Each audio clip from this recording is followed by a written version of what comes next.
Hello and welcome. My name is Janise. I am the moderator, and it brings me great pleasure to be here along with my co-moderator, Dave Hardy.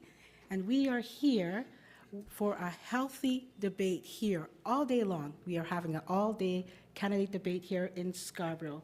And I'd like to, at this time, introduce our candidates running in Ward 21.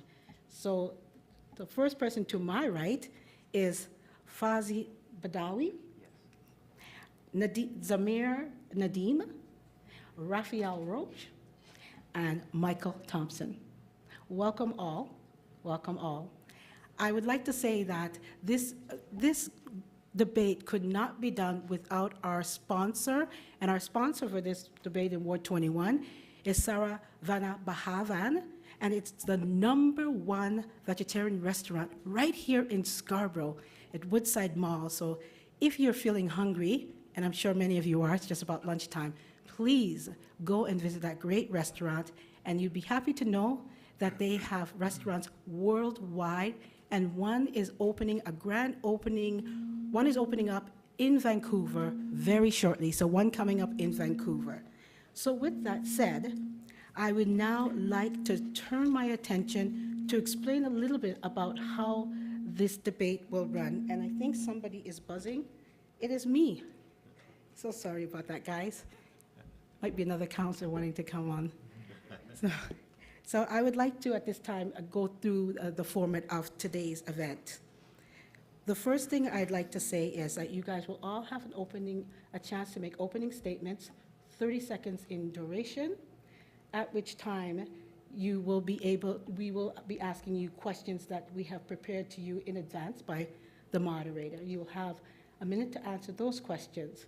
We have asked our audience member, and I'd like to welcome them here today, to also write some questions down that they would like to ask you sitting right in front of them.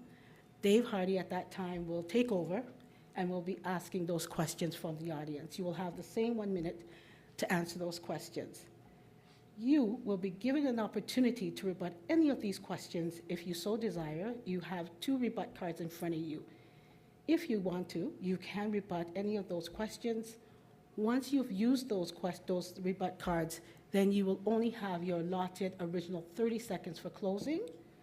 But if you don't, you'll just have them added on for an additional minute in total. So, do you have any questions? No. Great. Now, just before I say let the debate begin, I do want to let you know that we are streaming live. That is right. Thanks to netwin.com. Netwin Place, thank you very much. Netwin.place. We are streaming live. So, it is Netwin Place. Netwin, www.netwinplace. Okay, let me say that 3 times. 3rd time's a charm. www.netwin.place/live. And maybe that's why we don't have people live streaming. So now I'm going to give that to you one more time. www.netwin.place/live or / depending on how you like to say it, live. Okay, now that housekeeping is done, now I'm going to say, let the debate begin. And we are going to start with Fozzie. Thank you very much. My name is Fozzie Vitali. I'm a 38-year-old business owner in Scarborough Centre. My platform is based on increasing public safety, better transit, responsible spending, and job creation. And I also think it's a good time for change. Thank you very much. Hello, everyone. My name is Zamir Al-Hassan Nadeem, and by profession, I'm a healthcare professional working in a pharmacy in a hospital. And my platform will be public protection, the best transit system, and the survival of small business along the streets, and to present you guys the best Scarborough. Thank you. Hi, my name is Rafael Roche. I tend to ramble, so forgive me if I look at my paper. I'm the son of a Cuban refugee. My mother and her parents, my grandparents, left Cuba with everything behind.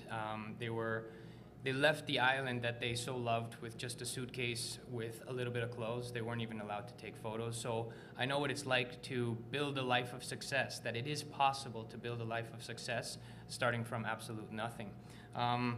As an entrepreneur and small business owner, I know the struggles that business owners face, and I guess that's my time. All right, there you go. I ramble. Michael? Good morning. My name is Michael Thompson.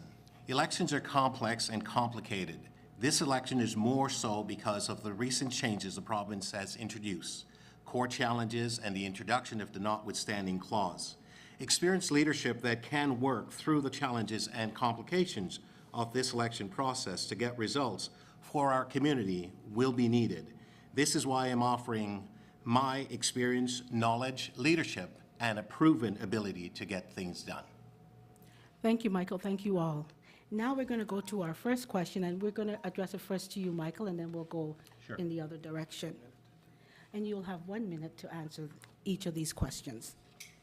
The first question is, if elected, what do you propose you would like to accomplish for your people in your ward? Sure. There are a number of things, but I think the key one that comes out at the door is the need for better transit for Scarborough. There has been a lot of talk over the years with respect to transit, but I think that the need now is essential because with transit, a lot of other things get done. It is focusing on economic development. It allows people to be able to travel across the city. It allows us at the same time for young people to be more engaged as well. Additionally, with respect to the transit network that's needed for Scarborough, it's not just the issue around buses, but we need also, the subways as well that we need to expand on. Is that 30 seconds? No. Okay, and so let me finish that particular part. And so we need the cooperation with the other levels of government in terms of how we're going to work. I believe with a streamlined council, you will see us focusing on strategic opportunities to ensure that we can enhance transit development in Scarborough and beyond. Thank you, Raphael. Well, I think we have to take a very specific approach in terms of what we want to accomplish. And there is one main thing that just blossoms into every aspect of your life, and that's the availability of jobs. And that comes that's affected by multiple factors that are engaged here in Scarborough. Specifically, as already mentioned, transportation. We need to fix our crumbling roads. I mean, it's ridiculous that you go off Brimley, McCowan, Lawrence, and you have to think about how you're damaging your car. We got to get the subway with multiple stops, not just one, leaving the possibility open for light rail. But specifically, there's jobs and apprenticeship programs that I'm seeking to establish within the school system so that students can have, right after high school, they can go into a career that they will make good money and will pull them out of poverty without having that huge student loan that most of us are burdened with. Thank you. Zamir? Okay, well, in accomplishment, there is nothing we can accomplish like for ourselves, for a specific person. It has to be for the residents of Scarborough Center. And if I'm elected, I'll accomplish to, my first priority will be public safety in Scarborough Center. And as you know, there is like lots of gun violence going on. And also there is, the best transit system I want to introduce, there is in Scarborough Center. And also there is a survival of the business along the streets. And also the respect between the residents and also fairness, harmony, and those things. That's my accomplishment. Thank you so much. Thank you. Fozzie? Yes, thank you. So the first thing I want to achieve is definitely ensuring that we establish an adequate public transit system. This will allow us to basically broaden the scope of workforce participation with the rest of Toronto. A lot of residents in Scarborough feel that they're intentionally being withheld due to transit obstacles from reaching jobs within other parts of Toronto. It's unfortunate that our current political leadership has not been able to accomplish that. The other thing is, of course, is public safety. we've had an enormous, and in fact an explosion of violent crimes in Scarborough. We need a bigger police budget, and that is going to help the police respond to incidents more quickly, address incidents more thoroughly, and resolve incidents more effectively. Thank you. Thank you all. Now I would like to go on to the next question, and I will ask for, Raphael, you can address this one first. Okay. The question is, and I kind of sense a little bit of, I guess, a pattern or kind of, you know, a common thread in terms of what you guys think are the key issues. But however, that being said, I want to know what you think the key issues are for your ward that you hope to solve once you, or if you, become the counselor for Ward 21. Raphael, I'll start with you. Can you explain the difference between that and the previous question? Well, the other one is what you wanted to accomplish. This one is, I want you to pinpoint a key, one of the key issues. One issue. Yeah, that you want to solve. One issue, Yeah, okay. that you want to solve. And, all right, so besides the whole transportation thing, I think one of the main issues, it's gonna sound really generic, but I want to solve this whole issue of not listening to residents. I mean, I was part of a local advisory committee for the Scarborough Transportation Master Plan, and it was interesting because there are multiple budget-ready projects that have been proposed, have been not just in this group, but to council at large, and they're good projects. They're gonna fix the flow of traffic in Scarborough, and my point in mentioning this is that we need to listen to the residents. We need to listen to them first, and government just doesn't know best. The residents know best because they live every day in their specific region, in their neighborhood, and what affects one neighborhood isn't what affects all other neighborhoods. So we have to learn to listen to residents and therefore seek the solutions to their problems from them themselves and work together with them so that we can solve it. Thank you. Fozzie? Oh, yes. On the same question, I think my main focus right now would be to enhance the economic opportunity for young people. The devil makes work of idle hands, and I think we need to concentrate on how we can increase workforce participation. There are so many obstacles to that right now. One of the ways, of course, is giving businesses incentive to hire young individuals. The other main issue is, you know, I'd like to see more responsible spending. I don't think that the city right now is doing all it can to refine its processes in delivering services and products to the residents of Scarborough. And the final, I know you said one, but the final thing is we definitely need a councillor that can listen to the residents and is there for the residents. Okay, thank you. Okay, I think the main issue here in my ward and all over Scarborough area is the violence, especially the gun violence. And I propose to stop the gun violence by different intervention programs and have the, to reach the community center and those socialization among the community people and in community centers. And I will try my best to intervention the program and the different courses in at the community level, and ask the people, and those courses and those programs can be integrated in at school level and at community level. So the main issue in my thinking is the gun violence here in Scarborough. Thank you.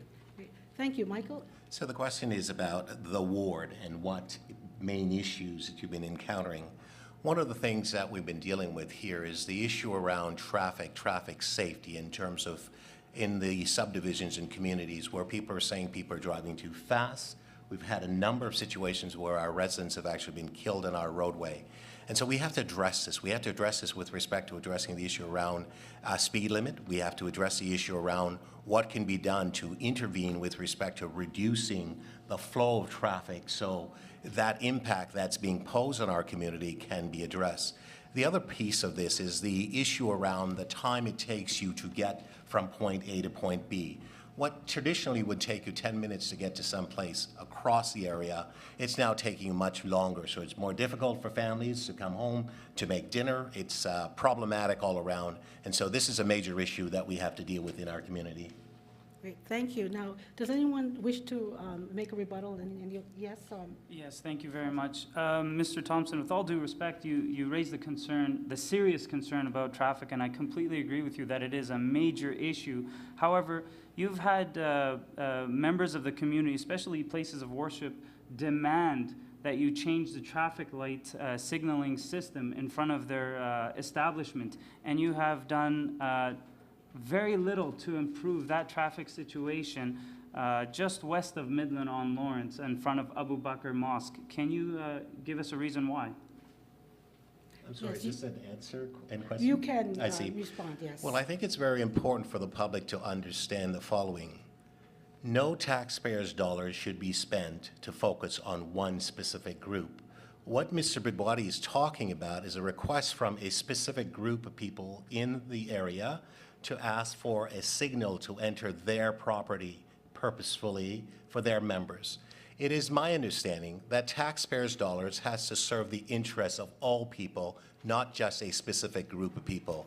I will not support any position that support just a specific group of people versus one group. It should be all of us, all of our interests that we should be fighting for. So when you want to talk about traffic safety to allow for the broader community to be ensured that they're safe, I'm all there. This group was told many years ago when Frank Faber was mayor that they had to pay for this. I'm not going to use taxpayer dollars to pay for something for a specific group of people.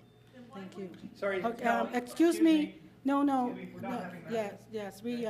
We do have audience asking questions, but they have to write it down. And so while we appreciate your passion, there is a process here. Thank you. Does anybody wish to rebut? Yes? Yeah, Mr. Thompson, you said this issue is for only a specific community. I think this is not only for the specific community, it's an overall issue throughout in that area. And also another thing is, you said the taxes from this area should be spent on this area. It should not go to downtown. I haven't made any such comment about taxes being spent in this area and going downtown. I want to reiterate what is actually happening here. There is a particular location in the community that probably 15 or 20 years ago, they were asked, as part of their site plan process, to put an advanced green light into their own location that they wanted then. They have refused to do so for whatever reasons, and in fact are coming to the city saying that the city has an obligation to put an advanced green light in for their location purposefully. I don't believe that's the case. I believe that if this was an area where the broader community was impacted, then we could actually look at ensuring that we have an advanced green. No advanced green are allowed for any banks, any particular shopping malls. I don't see why an advanced green would be allowed into a particular place that is being discussed here. Now, Fozzie, if you choose to use that rebuttal card, that would be your last one, so you can hold it if you'd like. I'll hold it. I think that's good advice. Thank you very much. Okay, so does anybody wish to, before I turn it over for audience questions, that Dave Hardy has in his hands some questions that the audience have written down in advance, and I'd like to throw it over to Dave Hardy. Thank you. Okay. Thank you very much, Janise. The process is, if you have a question, hand it in to Fran at the center, and she'll bring it up to me. I have had many questions, so I'm making a selection of which questions to ask. But I do encourage you, after the debate, go up to our candidates here and ask them the question directly, so you'll certainly get it answered one way or another. I'd like to start as an urban planner. I'm usually on the other side being asked questions of politicians, and it's a great pleasure for me to finally get a chance to ask questions of politicians and candidates, so thank you. First question is an interesting one. The municipality has a right to opt-out cannabis retail stores. What is your position on this? What measures would you propose to prevent cannabis from our children and youth? So anybody wish to go first? Councillor, or Thank you. Michael Thompson, I should say. The issue of cannabis is something that we're all kind of getting our nose around, so to speak. And I don't think it's for everybody, but clearly in areas where, because we know it's coming, the federal government has introduced the legislation, it's going to happen. It's just the process in terms of how we deal with ensuring that young people are not exposed, whether or not it's close to their schools, for example, or in fact into our playgrounds and our parks and so on. And so we have to ensure that we can safeguard their ability to be protected and to be safe. And so I don't believe that we're going to stop the introduction in our community, because many people are interested in the utilization, some for medicinal purposes and some for recreational use. The question is how we manage it to safeguard the interests of our young people and to reduce the number of people who would actually be exposed and consume cannabis. Good, thank you. Go ahead. So my approach to such, if you'll pardon the use of the word, sticky subjects, is one of harm reduction. I mean, I think it's very unfortunate the way the federal government has handed this down to the provinces in the way that it's done, specifically because if you've ever been to high school, you know that high school kids don't observe the law. So if something is legal for adults, they'll have access to it and they'll be exposed to it. And I think it's something that shouldn't be the case with something as noxious as marijuana. That, on one hand. Secondly, it's also something that not everybody wants to have in their building, in their staircases, in front of their, places of worship, for example, to have to be exposed to these things, the secondhand smoke, which is very different to the secondhand smoke of cigarettes, for example. So my approach would be, again, go to communities, go to the residents, ask them what it is that they want for their community, and take the approach of listening to them as opposed to just telling them what has to be done. Thank you. Now, Bidawi, you'll have an opportunity to rebut, but you also have an opportunity to answer the question. You're going to answer the question, but we're going to go with Zamir next. Thank you, Raphael. So the exposure of cannabis should be stopped and reduced, especially at school level in high schools, and so I will adopt and try to intervene those some program at school level and community centers, so they can it can be reduced and it can be stopped as much as possible. Thank you. Thank you. Go ahead. Thank you very much.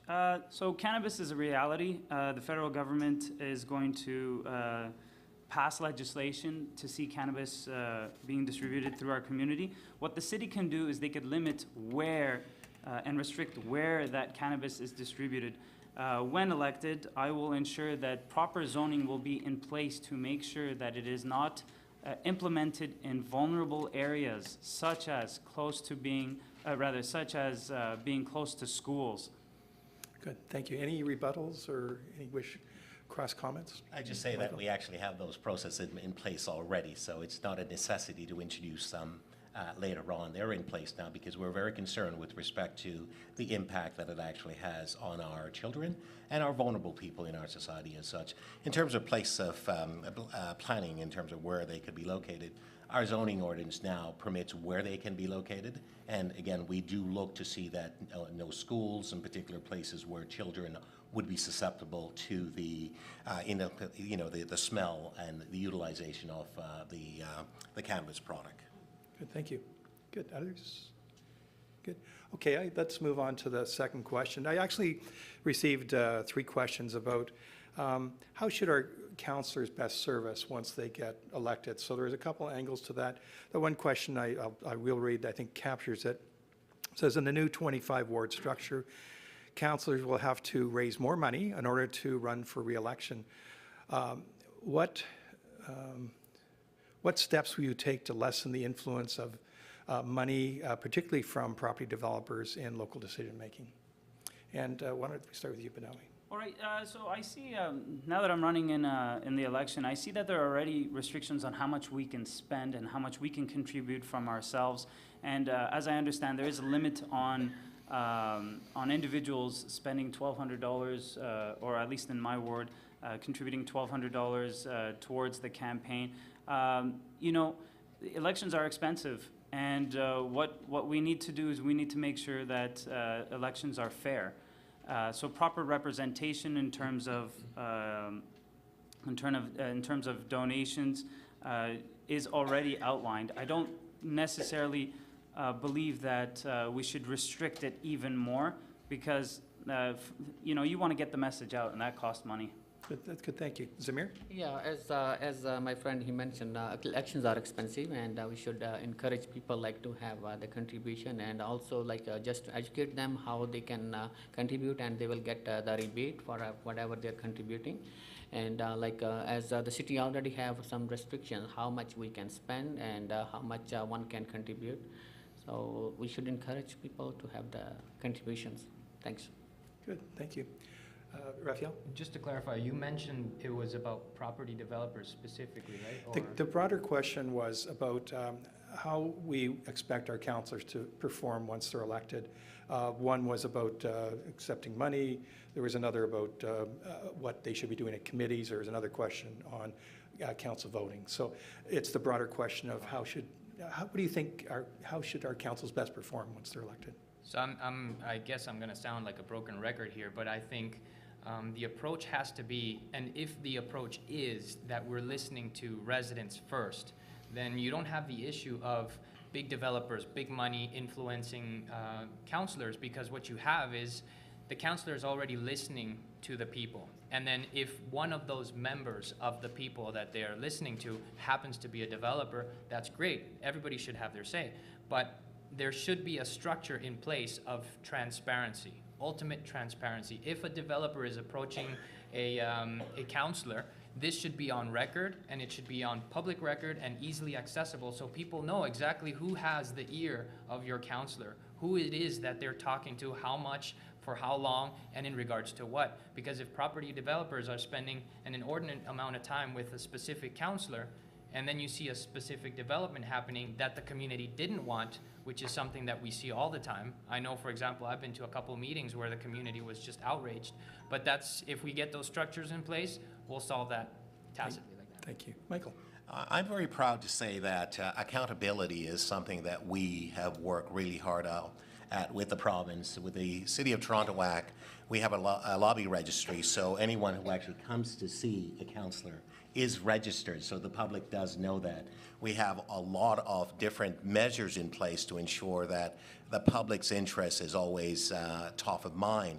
As it relates to contributions by developers or others, deep pockets, individuals, I think that the system that's actually in place now works extremely well because, again, it's accountability.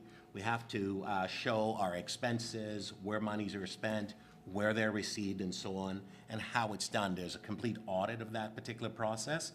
It's always fine to fine-tune and refine, and that's something that we are always going through. And so at the end of the day, I think the system works really well now, and I think accountability and transparency is actually in place to ensure the safeguard of the interest of the public. Good, thank you. Any rebuttals or responses you wish? If not, this ends the question portion, and I'll throw it back to Janise. Thank you, Dave. And this is now time for closing statements. What I will do is I will start with Roche, I will start with Raphael, and you will be given, you have not used any of your rebuttals, so 1 minute and 30 seconds will be your closing statement time. Perfect. We just have to wait for the timekeeper. 2 minutes because you didn't use any. Is it 2 minutes? No, it's a 1 minute, because it's 30 seconds each time that 30 you did. seconds closing remarks. Right, so we're adding it to the 30 seconds, giving it 1 minute and 30 seconds. Okay. Okay. In any case, that gives me a chance to mention a couple things that weren't mentioned.